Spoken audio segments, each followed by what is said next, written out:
Nossa, até agora minha mãe não chegou. Gente, eu achei que a mãe tinha chegado.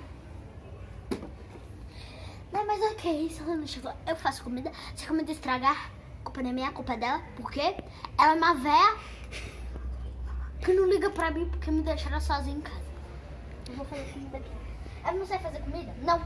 Mas eu vou fazer sim. Vem, mortadela. A mortadela morreu.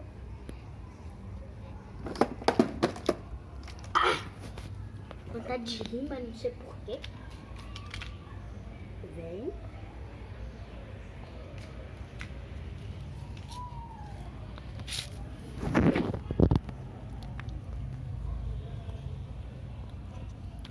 Não vai apagar a luz. Tá forte. Ai, minha mão.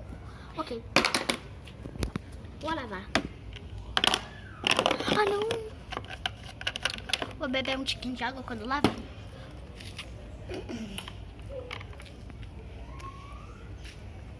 Eu acho que já acabou, viu? Eu vou colocar aqui pra encher. Nossa, não gosta de ser enchida, não?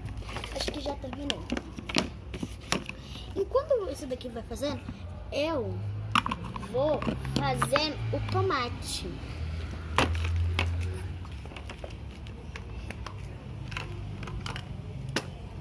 Fazer a carne moída.